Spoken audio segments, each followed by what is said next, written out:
कोक्सरा सहरर उन्नयन कार्य पर ग्रामसभा जरिया कार्य खसड़ा प्रस्तुति बैठक जोगदेले जनप्रतिनिधि प्रशासनिक अधिकारी एवं सचेतन नागरिक। कलाहांडी जिला कोक्सरा ब्लॉक कोक्सरा सदर महकुमार विभिन्न उन्नयन प्रकल्पर उन्नयन कार्यर अग्रगति संपर्क में आज कोक्सरा कल्याण मंडप ठारे ग्रामसभा अनुष्ठित हो जाइछि। एही ग्रामसभा कोक्सरा पंचायत सरपंच किशोर चंद्र प्रधानी सभापतित्व में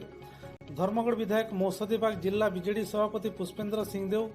ब्लॉक उपाध्यक्ष राजीव कुमार अग्रवाल, कोक्सरा बीडीओ उत्तम कुमार बाग, तहसीलदार देवव्रत कराटी, जिला परिषद सभ्य त्रिनाथ बाग, हेमंत माझी, वरिष्ठ बीजेडी नेता परशुराम प्रधानी, कृषक नेता शिव प्रसाद प्रधानी, विधायक प्रतिनिधि मानस रंजन बाग समेत कोक्सरा ग्रामर सचेतन नागरिक, बुद्धिजीवी एवं महिला माने उपस्थित रही कोक्सरा ग्रामर नूतन बसस्टैंड एवं मॉडल श्मशान पर जगह निरूपण उपरे निजर मतामत प्रदान करथिले। प्रशासनिक अधिकारी और जनप्रतिनिधि उपस्थिति रे सर्वसम्मति क्रमे स्थान निरूपण रे बसस्टैंड एवं मॉडल श्मशान करने को निष्पत्ति निया जाइछि।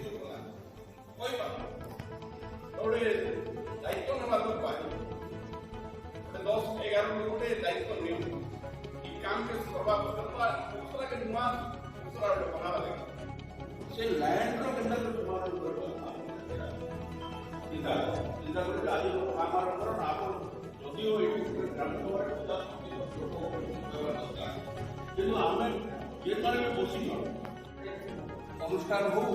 कि उन्नयन प्रकल्प हो से प्रकल्प दायित्व स्कोप क्रिएट करवा